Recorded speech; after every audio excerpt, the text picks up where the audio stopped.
On May 30th, immigration agents put him on a private plane bound for Kingston before the government received a restraining order signed by McNulty blocking the deportation.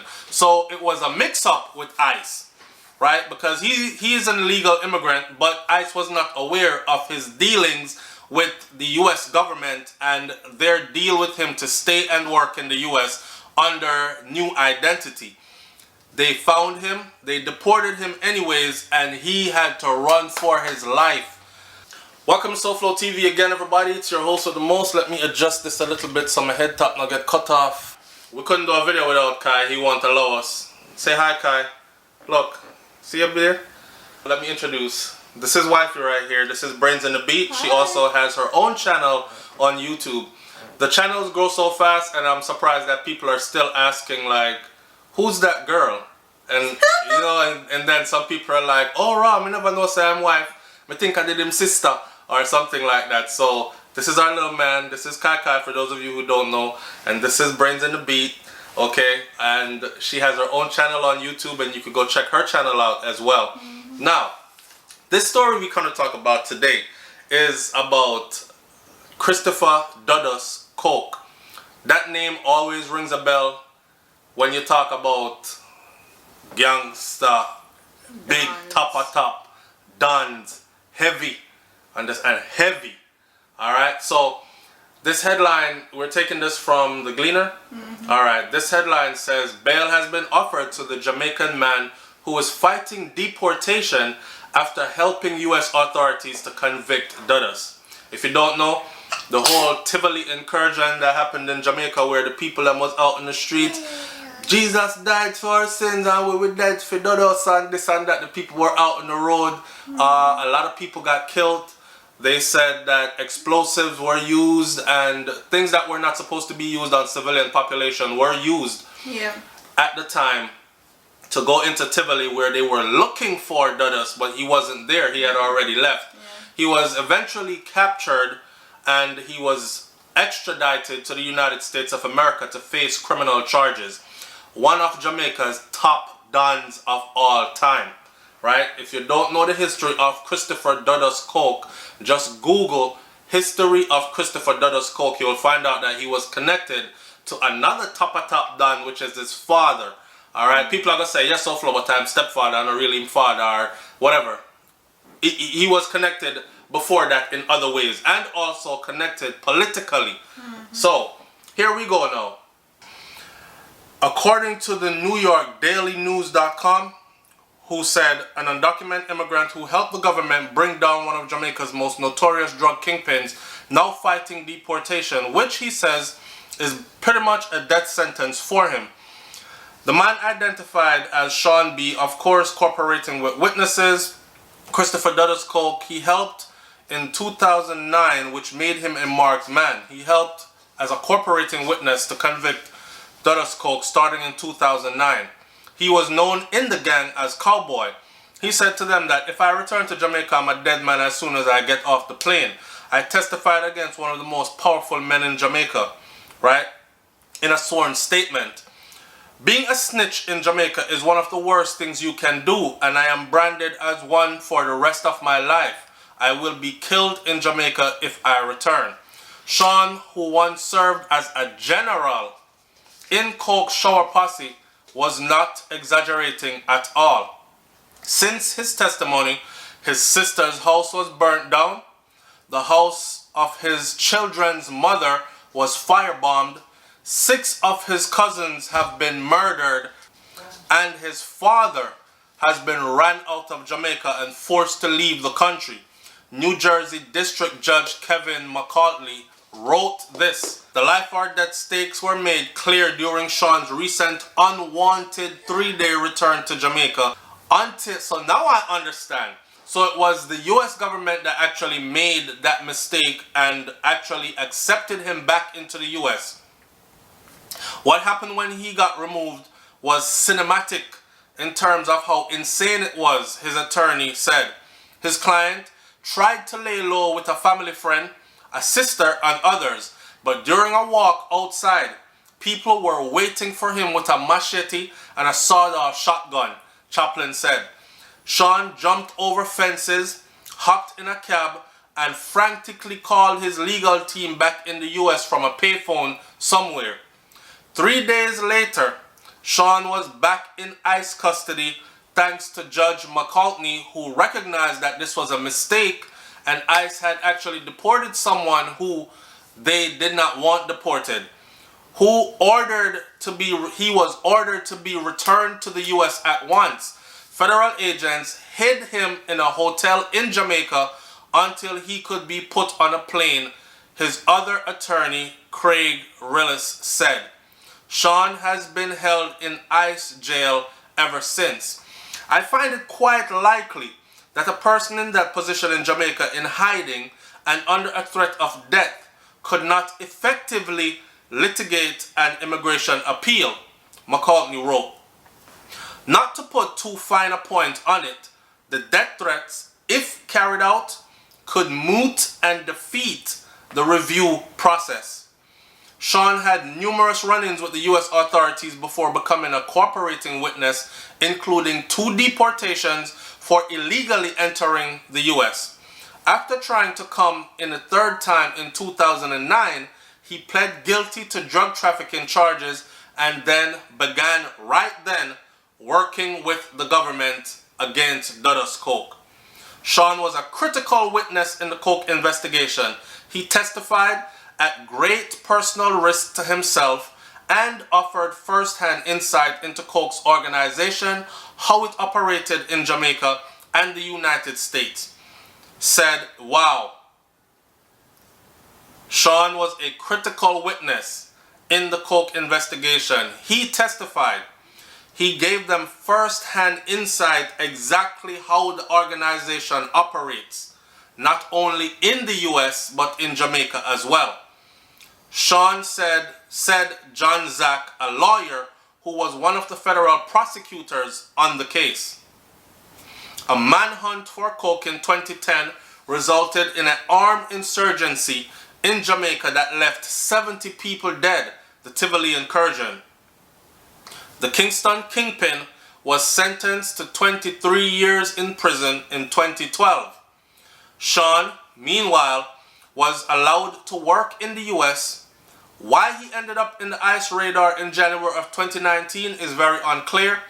An agency spokeswoman declined to comment on the case, but noted that Sean's numerous criminal convictions were probably a part of that. Sean has a bail hearing in immigration court next week, and he can't go back to Kingston, Jamaica, or else he is a dead man, said Rels, one of Sean's attorneys. So he has 2 attorneys. A better understanding of the whole thing as opposed to what was printed in the Jamaica newspaper. However, it is unclear if the convicted drug dealer, so it's a convicted drug dealer who helped to secure that conviction by the US government against Dudus. It is unclear if the convicted drug dealer, identified in court documents only as Sean B., can afford the US $25,000 bail offer. According to the reports, immigration judge Margaret Colby ruled during a hearing this week that Sean can be released while he fights deportation if he pays that money. I've been told that that money has to be paid in full and it has to be paid in cash. That I don't know. Cash or what is? Or assets? Assets, yeah. Okay, so according to reports, immigration judge said that he could be released this week if he pays that money. While the court acknowledges that there is a serious criminal history here. Y'all see what we have to put up with trying to do a video? What? What? You want to go to mommy? While the court acknowledges that there is a serious criminal history here with this individual, it has also been presented with evidence that he has significant ties in the United States and has significantly assisted law enforcement. While this does not necessarily undermine the seriousness of his past history, the court does not have to put blinders on to not see that his period of cooperation does somewhat counteract his past serious criminal history in terms of current dangerousness. But it remained unclear if Sean B. can afford the bond that must be paid in full to the Immigration and Customs Enforcement Agency, which is ICE. So it must be paid in full to ICE. ICE about to get this $25,000 up front right quick. His attorney, Craig Rells, described the $25,000 bail offer as prohibitive and said that Sean's family doesn't know if they can even pay this amount of money.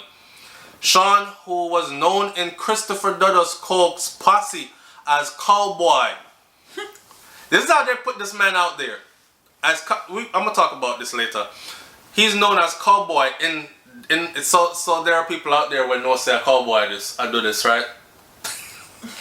Sean, who's known as Cowboy in the Shower Posse, pled guilty to trafficking charges and began cooperating with the feds after he was arrested in 2009 for entering the US illegally for the third time.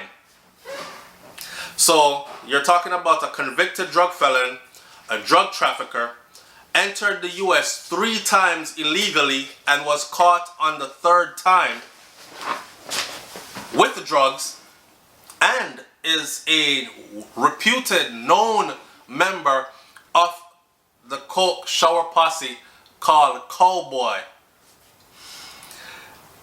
He was set to give evidence at Coke's drug trafficking trial. I don't know how credible of a witness this is, but anyways, he was set to give evidence at Coke's drug trafficking trial, which was averted after the former Tivoli Gardens strongman pled guilty. Him plead guilty. Yeah. He had pled guilty, so they're probably saying he's not a credible witness then. Not only that, they averted the trial, so that means he didn't get to go on a stand and say anything about Dudus. Right. Yeah. So, no, babe, he did already. He helped them significantly already. He was successful in helping them to get a conviction against Dudus. That's why it's stuck. He's the person they used. He's the guy that they used to make it stick. Now, after he himself pled guilty to over 3 tons of marijuana, that holy paganja, that you know, and 30 pounds of cocaine into the US, and I'm sure he moved more than 30 pounds of coke. But the newspaper reports that his cooperation with the US authorities in the case against Dudus Coke made him a marked man in Jamaica. If said Sean narrowly escaped death after ICE deported him to Kingston in May. It is said that Sean narrowly escaped death after ICE deported him to Kingston in May. So he ended up back in the US. So wait. So he was deported to Jamaica by ICE This May. And they almost killed him down there, and he found his way back into the 4 months US. later, into the US. No kind of connections him have, but he found his way back into the US. So he spent a harrowing 3 days on the run from people seeking revenge for Dudus. 23-year sentence in prison. So Dudus Coke has 23 years in prison, and as soon as this man right here, Cowboy, landed in Jamaica, they were on him. He spent 3 days running and hiding until he was able to get off the island. Obviously he has the connections because he got off the island, right? Until a judge ordered he be returned to ICE jail in Hudson County, New Jersey. They have to get him out of here. This case is about so much more than his convictions. This case is about the fact that he cooperated, the fact that his life is in danger. It's in danger while he's in Hudson County jail. If somebody finds out who he is, well, putting it out in the paper that Cowboy is in Hudson County jail, you don't think in New Jersey, you know how the Jamaican population is places like New York, New Jersey, Florida, Texas. Come on, man. and they're saying that his life is in danger if people find out who he is. All right. What says you about this individual here? And I know for a fact that if he goes back to Jamaica, he is a marked man. For sure. For sure. He just ran. Yeah. Yeah, so that's... And if like, never in my life have I ever seen the Jamaican government send somebody back to the US. Ever. Ever.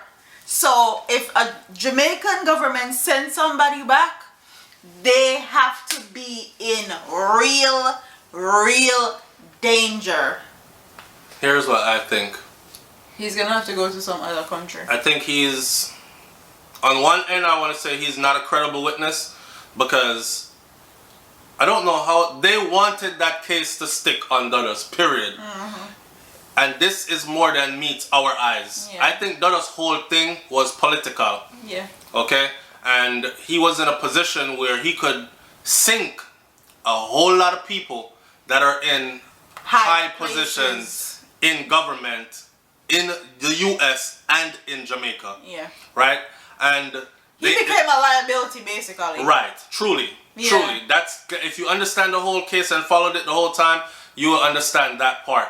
Now, this brother right here that they used, I don't think he should have been a credible witness, because if you catch me with my hand in a cookie jar and I'm trying to get away, of course I'm gonna say anything you want me to say. And I can assure you they probably had Dudus held and they were like, nah, we need the big kingfish. No pun intended. We need the big one in this, right?